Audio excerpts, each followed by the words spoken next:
Hello viewers, I am your Nani. Get ready with me for Simhachalam. నేనైతే blue colour kurta అయితే వేసుకున్నాను. ఇవాళ ముక్కోటి ఏకాదశి, అందుకే మేము సింహాచలంకి వెళ్తున్నాం. మమ్మీతో కలిసి యూస్ఫుల్గా బయటకు వెళ్తే చైన్స్ వేసుకుంటా, టెంపుల్కి అని చెప్పి గోవిందస్వామి లాకెట్ అయితే వేసుకున్నా. ఆ లాకెట్ పెట్టుకున్నాక నేనైతే ఈ డ్రెస్ మీద కిచెన్ కోట్ అయితే వేసేసుకున్నా. ఏంటో నన్ను నేనే చూసుకొని మురిసిపోతున్నాను.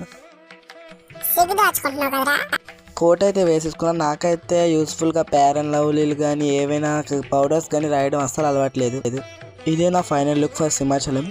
మా అమ్మ అయితే లైన్లు చాలా ఎక్కువ ఉంటాయి అన్నారు, కానీ మాకైతే ఎలాగెలాగని అలా దర్శనం అయిపోయింది. ఎందుకంటే ఊరేగింపు అప్పుడే తీశారు, అందరూ ఊరేగింపు దగ్గర ఉండిపోవడం వల్ల మాకైతే ఫ్రీ అయిపోయింది. మేమైతే కరెక్ట్గా స్వామివారి ఊరేగింపు టైంకి అయితే వెళ్ళాం. ఫైనల్గా కాసేపు ఊరేగింపులో పాల్గొని ఇంక మేమైతే ఫాస్ట్గా దర్శనంకి వెళ్ళిపోయాము. నా గెట్ రెడీ విత్ మీ ఎలాగనిపించిందో కామెంట్ చేయండి. మేమైతే దర్శనం దగ్గరికి అయితే వెళ్ళిపోతున్నాం. I'm your Nani, signing of.